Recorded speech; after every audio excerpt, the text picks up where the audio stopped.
Bonjour, bienvenue dans cette nouvelle émission Quoi de neuf. Aujourd'hui, je reçois M. Jean-Pierre Jean-Louis. Il est du syndicat responsable, secrétaire général du syndicat FO Santé.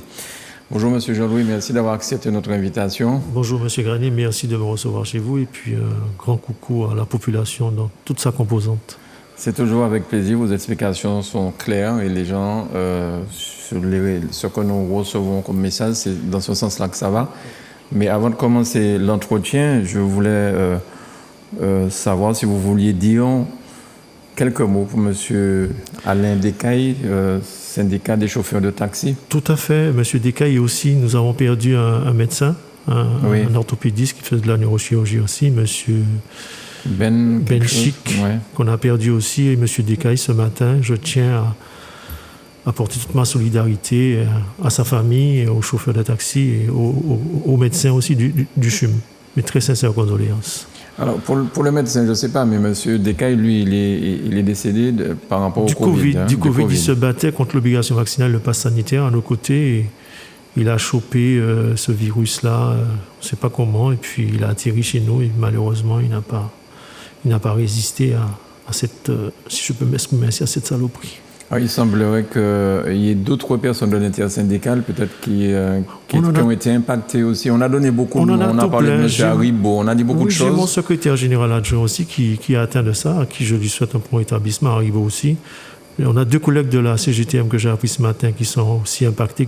Il y a un qui est hospitalisé, une autre apparemment qui devrait l'être. Et mon adjoint est sous oxygène en ce moment, donc il passe un très mauvais moment. Et je leur apporte mon soutien, toute ma solidarité dans cette épreuve-là, parce que je suis resté 2 semaines couché avec ça, donc je sais de quoi je parle. Oui. Vous avez été sous oxygène aussi à l'hôpital? Non, j'ai eu cette chance-là de ne pas arriver à l'hôpital, mais j'étais à 2 doigts de rentrer à l'hôpital. D'accord. Et est-ce qu'on sait comment ils ont pu être impactés à l'intersyndicale, puisque... Oui. Bon, probablement c'est dans les réunions en préfecture, puisque le préfet aussi a été atteint. Le préfet aussi, oui. Donc comme je n'étais pas là, j'étais absent pendant un mois pendant la dure grève, donc, mais j'ai appris que c'est en préfecture que ça s'est passé. D'accord. Il y a eu un cluster, je ne sais pas qui l'a emmené, mais il y a tout plein qui sont contaminés. D'accord. Alors, vous n'êtes pas médecin, mais vous travaillez quand même au CHUM. Peut-être que vous avez entendu certaines choses. Comment on peut expliquer que certaines personnes qui attrapent le même Covid puissent être plus ou moins impactées, fortement impactées, des fois même... Ça dépend des taux de comorbidité, parce qu'il y a des choses qu'on ignore chez le patient ou chez l'humain. C'est-à-dire que nous sommes constitués de la même façon, mais nous n'avons pas le même taux de résistance à ce virus. Parce qu'il aime ça quand on a des taux de comorbidité, hypertendu, diabète, etc. Donc, il profite de ça. Et d'autant plus que ça faisait 2 mois que nous étions sur les fronts. On était fatigués, épuisés. Donc, ce qui fait que le virus profite de ça et puis nous accable. Il y a des gens qui résistent plus que d'autres par rapport à leur taux de comorbidité. Malheureusement, ils n'arrivent pas à faire face. Ouais. Mais ce que je tiens à dire, c'est que le virus, il est bien là. On n'invente pas les choses et que prudence pendant ces jours de fête qui s'annoncent. Alors, justement, est-ce que vous faites partie toujours de l'intersyndicale? Est-ce que votre syndicat, comment ça se passe en ce moment? Est-ce que vous pouvez nous donner des nouvelles? Vous voulez que je vous dise, que je vous réponde franchement? J'ai pas la langue de bois. Comme vous avez toujours fait, me semble-t-il. Non, j'ai décidé de laisser l'intersyndicale parce qu'il y a un non-respect des représentants syndicaux. Il y a un non-respect de certains qui se coiffent tout permis au sein de l'intersyndicale, qui font des rentrées intempestives dans une instance. Je prendrai l'exemple bien simple d'un comité technique d'établissement qu'on a eu la semaine dernière, où ils ont fait intrusion. C'est leur droit. Mais nous insulter devant une nouvelle direction, nous qui faisons partie d'une intersyndicale de la santé, se voir insulter copieusement par des représentants syndicaux de 2 autres syndicats. Deux autres syndicats de la santé aussi? 2 autres syndicats de la santé, UGTM et USAM. Je n'ai pas peur de les nommer. Mais je trouve ça inadmissible et inconcevable. Qu'on puisse nous insulter copieusement devant une nouvelle direction, alors qu'on est en train de trouver des solutions. Ensemble pour chercher des solutions. Ça vous affaiblit face à la nouvelle direction? Ça m'affaiblit, mais je suis triste de voir que le monde syndical est comme ça. Je ne m'attendais pas parce que je n'ai jamais manqué de respect à quiconque. de temps de Justin Joachim Noir par rapport à M. Félix Catherine et Raymond Tannic. Je n'ai jamais manqué de respect à quiconque dans un syndicat ni à la direction. Je suis ferme et déterminé dans mes positions, mais reste poli vis-à-vis de tous. On ne peut pas me reprocher ça. Mais je trouve qu'on a touché le fond. Et nous faire ça, et nous traiter de lèche-cul, de vendus, alors qu'on défend les intérêts des travailleurs, c'était pour des commissions administratives paritaires locales qui n'ont pas eu lieu pendant l'année. Alors on s'efforce à trouver une solution pour qu'on puisse faire les CAPL, pour que les agents qui partent à la retraite puissent en bénéficier avant leur départ à la retraite. Parce qu'il faut 6 fiches de salaire pour prouver que vous avez changé de grade, pour bénéficier de ça pour votre retraite. Là, me traiter de lèche-cul, oui, je suis un lèche-cul parce que je me prostitue pour les agents. Si c'est ça qu'on me reproche de lèche-cul, oui, je le suis. Pour les agents, parce que j'ai négligé ma carrière. Ce n'est pas un reproche par rapport au syndicat. Et je le fais parce que j'ai confiance et je n'ai pas envie que les agents restent sur le tapis. Et c'est pour ça que j'ai siégé. Alors de là, me faire insulter. Même sur les réseaux sociaux, il y a un qui s'est permis de faire une visio qui circule. Et je trouve ça vraiment malhonnête et irrespectueux de ternir l'image de marque du syndicat. Wow. Alors, cette nouvelle direction temporaire, cette nouvelle direction est arrivée parce que le directeur est parti à demandé à regagner des fonctions en France. Vous avez déjà eu contact avec eux, à part ce moment difficile-là? Comment ça se passe? C'est un comité technique d'établissement, mais le lendemain, on a eu un conseil de surveillance. C'est malheureux de voir qu'on fasse venir les forces de l'ordre ou pour siéger dans une instance. Oui, parce qu'il y a eu un barrage. Je ne vais pas condamner quiconque, mais il y a eu un grand barrage au CHU où l'administration était vraiment barricadée. Je ne sais pas par qui, je ne sais pas, je n'étais pas là. J'ai vu tout plein de policiers venir pour remettre de l'ordre. Moi, je dis qu'il faut que ramener la sérénité au sein de l'institution. On ne peut plus continuer à fonctionner comme ça. On a déjà un personnel qui est submergé par cette histoire de Covid, qui sont fatigués, qui sont vannés, lessivés, quelle que soit leur profession, et voir qu'on n'arrive pas à se mettre autour d'une table et à discuter.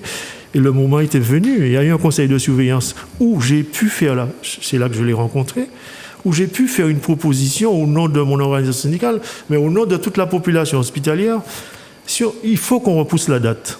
Le 31 décembre, c'est trop juste. On a trop d'agents qui ne sont pas vaccinés. Donc on ne pourra pas faire en cette période de pandémie. Parce qu'au moment où je vous parle, M. Granier, nous avons 10 personnes qui sont hospitalisées dans le tripode, c'est-à-dire les bâtiments que vous voyez quand vous rentrez à l'hôpital, qui sont atteints du Covid, qui devaient être normalement couchés en réa. Faute de place, ils sont couchés dans des services qui ne sont pas appropriés. Ce sont encore des pertes de chance. Donc il vaut mieux qu'on s'asseye, qu'on discute et qu'on essaye de trouver des solutions. Alors, la date du 31 décembre dont vous parlez, que vous donnez là, c'est quoi exactement pour rappel? C'est la date butoir où les agents ont l'injonction de présenter déjà une première injection. D'accord. S'ils ne le font pas, l'administration va appliquer la loi. C'est ce que j'ai entendu, parce que je ne l'ai pas encore rencontré, on n'a pas discuté convenablement. C'est pour ça qu'il fallait qu'on rencontre l'administration pour savoir ce qu'elle est en mesure de proposer, ce qu'elle est en mesure de proposer, et puis ce qu'on est en mesure de faire ensemble pour trouver une solution rapide pour pouvoir venir en aide à nos patients. Parce qu'il y va de la vie des patients. Au moment où je vous parle, je vous ai dit ça. Nous avons 2 services Covid qui sont fermés, qui ont fermé vendredi parce qu'il n'y a pas de médecin, il n'y a pas le personnel. Est-ce que aller à l'information, c'est pour ça que je suis un vendu? J'ai envie de savoir ce qui se passe dans mon institution, ce qu'on peut apporter, qu'est-ce qu'on peut trouver comme solution pour les patients et pour nos collègues qui sont en difficulté.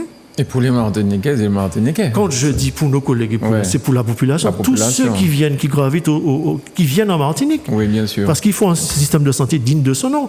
Au moment où je vous parle, vous savez qu'on ne peut plus faire des vassanes. On ne peut plus faire des vassanes, c'est-à-dire de transporter nos patients sur la métropole, sur la France hexagonale. C'est la France qui refuse parce qu'on a mal accueilli leurs soignants. Il y a un peu de ça aussi, mais ils sont en plan blanc comme nous. D'accord. Dans tous les départements, ils sont en plan blanc. Donc, ils ont récupéré leur personnel. Ce qui fait que le personnel médical qui était spécialisé dans les transports de patients sous oxygène, eh bien, ils ne peuvent pas le faire parce qu'on n'a pas le personnel qu'il faut à notre disposition. Et ils refusent les évassanes parce qu'ils n'ont pas les moyens d'héberger nos patients sur la France hexagonale. Donc on est condamné à rester chez nous. Donc, est-ce que ça a discuté avec l'administration pour voir ce qui se passe et qu'est-ce qu'on peut mettre en place? Qu'est-ce qu'on peut faire pour venir en aide à nos patients, à nos propres résidents? Me traiter de l'HQ, ben oui, je suis un HQ. Si c'est ça, oui, je suis un HQ. Et je suis fier de l'être. Alors, au 31 décembre, c'est-à-dire demain, il faut que les soignants aient au moins une première dose, voire peut-être un schéma complet de vaccination. Et sinon pas ça, aussi ils refusent toujours de prendre ne serait-ce que la première dose. Qu'est-ce qui est prévu par les textes? Monsieur, qu'est-ce qui est prévu par les textes? Les textes disent qu'ils doivent être suspendus. Il n'y a pas un reclassement éventuel dans... Il est prévu un reclassement, mais comme on n'a pas pu discuter avec l'administration, la nouvelle direction, qui représente les IGAS qui sont en relation directe avec le ministère de la Santé, mais si on ne va pas à l'information pour savoir ce qu'ils ont l'intention de faire, ou sinon discuter avec eux pour faire des propositions, eh bien on va à une catastrophe. Je ne peux pas laisser celles qui ne sont pas vaccinées sur le trottoir, puis faire avec ceux qui sont vaccinés. On ne pourra pas faire sans eux. Donc il faut qu'on trouve des solutions. Trouver des solutions, c'est avec cette dame-là, puisqu'elle a 2 casquettes. Elle est directrice et elle est IGAS. Donc ça veut dire quoi, IGAS? IGAS, ce sont des inspecteurs qui viennent quand il y a un problème au niveau de l'hôpital public, qui viennent et qui prennent le relais à la place du directeur et voir ce qu'on peut mettre en branle-bas de combat pour faire fonctionner l'institution. C'est un petit peu comme dans une commune, lorsqu'il y a des problèmes, le préfet prend... Exactement, prend le relais. C'est exactement ça, les IGAS au niveau de la santé. Au niveau de la santé, voilà. D'accord, donc c'est important d'avoir un dialogue avec cette dame. C'est normal qu'il fallait une prise de contact. On nous a conviés à un CTE pour se présenter déjà, trouver des solutions pour les agents qui n'ont pas eu leur changement de grade d'ici décembre, voir comment on peut leur permettre de changer de grade pour qu'ils puissent partir tranquillement à la retraite avec un changement de grade qui permet de gagner un plus. Oui. Mais pour ça, il faut 6 mois, il faut séjourner 6 mois dans le grade.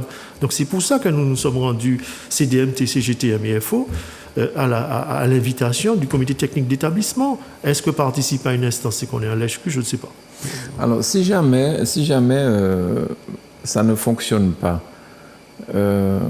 qu'est-ce que vous prévoyez? Qu'est-ce que vous proposez à cette nouvelle direction? Moi, ce que j'ai proposé, M.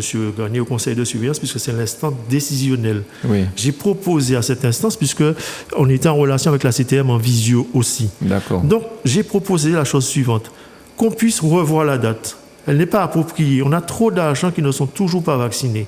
Au moment où je vous parle, apparemment, il y a 40% d'agents qui sont vaccinés. Bon, c'est ce qu'on a comme chiffre. Hein. Je pense peut-être qu'il y a plus, mais pas moins. Il y a plus. Mais il faut faire des propositions. La proposition était celle-là. Repousser la date, ne serait-ce que peut-être janvier ou février ou mars ou avril, comme ils ont fait en France hexagonale pour des hôpitaux, et voir comment on peut mettre en place des tests gratuits, tests salivaires, antigéniques et PCR.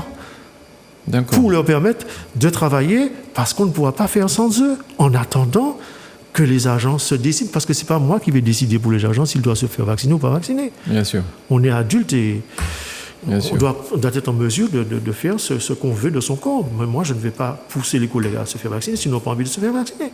J'ai toujours dit qu'il vaut mieux convaincre que contraindre. Maintenant, c'est à eux de mettre en place un système pour convaincre les agents. Voir la nécessité de se faire vacciner. Mais aujourd'hui, le vaccin est devenu un traitement, puisque c'est tous les 3 mois, tous les 6 mois. C'est comme un traitement maintenant. C'est ce que je ne comprends pas. Voilà. Et que les agents, que la population est un peu réticente par rapport à cette injection. Le pass sanitaire devient un pass vaccinal. Pass vaccinal. C'est ce qu'ils ont l'intention de faire voter au mois de janvier. C'est ce que le Premier ministre a annoncé. D'accord. Et quelle est la différence entre les deux? La différence, le pass sanitaire, c'est-à-dire qu'à partir du moment où j'ai un QR code, moi qui ai développé la maladie, je pouvais me présenter dans un restaurant parce que j'ai un QR code. Aujourd'hui, c'est une obligation vaccinale.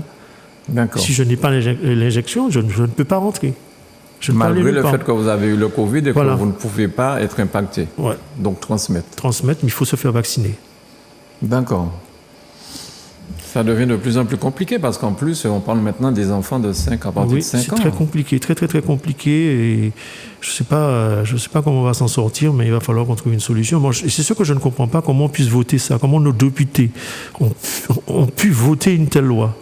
Mais ce n'est pas encore voté, hein, ceci dit. Non, je parle de l'obligation vaccinale. Oui. De l'obligation vaccinale, d'accord. C'est ce que je parle. Hein. Bien. Alors, est-ce que nous avons de la réserve à la Martinique de jeunes infirmiers, infirmières qui pourraient éventuellement prendre la relève, puisqu'il y a une école d'infirmières à la Martinique.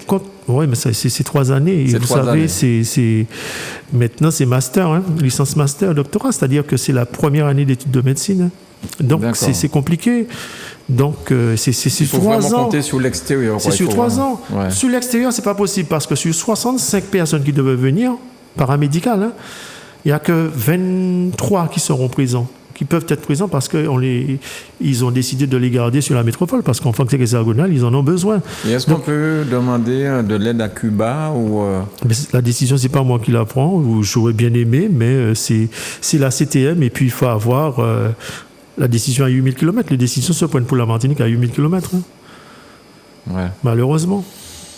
Oui, parce que les Cubains, quand même, ils ont développé des vaccins aussi. Je ne sais pas. Il y a le vaccin cubain qui fonctionne parfaitement bien. Et maintenant, comme il n'est pas dans les normes européennes, donc il faut passer aussi par la métropole qui va décider si on peut. On avait déjà fait cette proposition-là de présenter plusieurs vaccins aux agents qu'ils choisissent en leur âme et conscience. Parce qu'ils ont peur de l'ARN messager, c'est leur droit, et puis mettre un vaccin diminué sur le marché. Mais malheureusement, c'est les Cubains qui l'ont fait. Ouais. Ça ne fonctionne pas parce que c'est la métropole qui décide, ça, à 8000 km qu'on décide si on peut le mettre sur le marché en Martinique, ou le président de la CTM. Je sais qu'il a fait la proposition, mais ça m'étonnerait fort que ça passe parce qu'ils ne font pas partie de l'Europe. Alors, on sait aujourd'hui, monsieur Jean-Louis, que même avec les 2 doses, on peut être impacté et on peut transmettre. Même si on a les 2 vaccins, même 3 doses. Même 3 doses, on sera impacté et on peut transmettre. Comment convaincre les gens qui étaient déjà réticents finalement que prendre le vaccin, même prendre les 3 doses, c'est la solution? Parce que vous parliez tout à l'heure là, pratiquement une dose tous les 3-4 mois, c'est ça? Oui, ça devient... Oui, c'est exactement ça, mais... Vous savez, M. Gagné, je vous ai déjà dit que ça a été mal entamé. Ce dialogue-là a été mal entamé par le gouvernement, mais ça ne peut donner que ça. Donner des injonctions à une population qui a déjà tellement subi, donc ça ne pouvait donner que ça. Mais aujourd'hui, ils disent que ça empêche d'attraper la forme grave. Moi, je n'ai pas fait d'études, je ne peux pas discuter là-dessus. Bien sûr. Mais je dis qu'on est en perpétuelle contradiction avec nous-mêmes. C'est-à-dire qu'on va suspendre des agents qui ne sont pas vaccinés, et vous et moi, nous sommes contaminés par le virus, même si nous sommes vaccinés, on va nous demander de venir travailler. Oui. Où est la logique? Elle est où cette logique-là? C'est-à-dire que je suis contaminé, je peux contaminer les gens, même si je suis vacciné, on me demande de venir travailler, même si je l'ai en ce moment. Donc pour ça, il aurait fallu faire un test PCR régulièrement. Il faut que tout le monde soit testé. Comme on fait pour sortir de métro, vacciné, en face hexagonale vacciné. pour entrer en Martinique, vacciné, pas vacciné, il faut qu'on soit dépisté. Et moi, je suis radical dessus. Moi, je me bats pour que les collègues qui ne veulent pas se faire vacciner fassent le test, mais il y en a qui sont récalcitrants, qui ne veulent même pas. Même pour le test, ils ne veulent pas faire de test. Moi, je ne peux pas, en tant que professionnel responsable, je ne peux pas cautionner ça. Je ne peux pas le cautionner. Bien sûr. C'est la seule façon d'être sûr qu'on ne l'a pas ou qu'on l'a. Bien sûr. Et qu'on vous mette en isolement pour ne pas contaminer vos familles, pour contaminer les patients. Parce que même le patient, quand il rentre, on lui demande un schéma vaccinal. Mais quel est l'état de l'hôpital du CHUM actuellement? Actuellement, monsieur concrètement, au niveau docteur, infirmier, enfin les soignants. On est vraiment mal. Je ne joue pas aux oiseaux de mauvais augure. On est vraiment mal parce qu'au conseil de surveillance, ce qu'on nous a annoncé, je vous annonce un chiffre qui va vous faire froid dans l'eau parce que vous êtes comme moi, vous êtes un homme. Nous avons 200 patients qui doivent se faire opérer en neurologie et qui attendent, et qui attendent, et qui attendent. Donc 200 patients qui doivent être opérés, mais qui ne sont pas impactés par le Covid. C'est-à-dire que... Ils ne sont pas impactés par le Covid, c'est comme le Covid bloque un petit peu tout. Voilà, tout est bloqué. Ok, d'accord. Et quand vous avez un cancer, plus on vous prend tôt, plus vous avez de chance. Bien sûr. Donc quand on a 200 patients en neurologie à opérer, qu'on n'arrive pas à opérer, ce sont des pertes de chance toujours. Comment on va faire? Je ne sais pas. Pour les médecins, on n'en a pas suffisamment. Je vous ai dit d'entrée, on a fermé 2 services Covid qui sont indispensables pendant la période pandémique. Là, nous sommes en pleine pandémie. Eh bien, on ferme 2 services Covid. Depuis vendredi, le service est fermé parce qu'il n'y a pas de médecin. Ouais. Et en janvier, il est prévu qu'il y a tout plein qui doivent démissionner parce qu'ils n'étaient pas d'accord avec les comportements de certains, qui les ont insultés, qui les ont traités de toutes sortes de noms. Ils s'en vont. Donc, on est vraiment mal en ce moment-là. Au moment où je vous parle, on est vraiment mal. Donc, il manque des médecins, il manque du personnel soignant. Et en plus, ceux qui sont là risquent de partir l'année prochaine. Risquent de partir. Et ce que je ne comprends pas et que j'explique au conseil de surveillance, on n'a pas suffisamment de personnel dans la réserve pour pouvoir faire face à cette pandémie. Comment on peut suspendre des agents en pleine période de pandémie alors que les autres, ceux et celles qui sont là sont fatigués, sont épuisés, sont vannés? Comment on fait? Donc, il va falloir qu'entre personnes intelligentes, s'asseoir autour d'une table et faire des propositions concrètes pour pouvoir permettre à l'hôpital de fonctionner et une prise en charge convenable pour nos patients. Mais qui peut faire entendre raison au gouvernement ou qui peut faire entendre raison à certaines personnes? Qui peut servir de médiateur dans cette histoire? Parce que le médiateur, c'est la nouvelle personne qu'on a envoyée pour diriger l'hôpital. Elle a 2 casquettes, elle est IGAS, elle est directeur. Donc, elle peut convaincre le ministère de la Santé et le Premier ministre pour dire que ce que vous nous demandez d'appliquer, effectivement, c'est impossible d'appliquer. Le directeur général qui était en place, il n'a pas pu l'appliquer, effectivement, parce qu'il y a ça qui empêche de l'appliquer. Comment on fait? D'accord. Donc, c'est elle qui peut prendre la décision. Et c'est pour ça qu'il faut aller. C'est pour ça qu'il faut dialoguer. Il y a des institutions, des hôpitaux ou des EHPAD en France où le personnel a été rappelé parce qu'ils n'étaient pas en mesure de... C'est ce qu'on demande. Hein. Ça fait 10 mois et 2 mois qu'on le demande. En tous les cas, mon organisation syndicale, ça fait un moment qu'on le dit. Hein. On l'a vu venir. Et je ne comprends pas comment le préfet et le directeur de l'ARS ne puissent pas comprendre que ce n'est pas possible d'appliquer ça en ce moment. C'est impossible. C'est impossible. On ne peut pas faire. Et on ne saura pas faire. Et je répète encore une fois, sur 63 personnes qui devaient venir de la réserve de métropole en Martinique, il y a 26 qui arrivent. On ne pourra pas tenir. Et donc, ceux qui sont là risquent de démissionner, de partir? Ben oui, ils vont démissionner, ils vont partir. Parce qu'ils sont fatigués. Ils ne peuvent pas continuer à travailler dans des conditions pareilles. Et cette position que vous avez, ce que vous êtes en train de me dire, M. Jean-Louis, il y a d'autres syndicats qui sont d'accord avec vous, qui sont prêts à s'asseoir autour de la table pour faire avancer le schmilblick? Ben, je pense, j'espère. En tous les cas, il y avait 3 syndicats présents au comité technique d'établissement. Il y avait la CGTM, la CDMT et FO.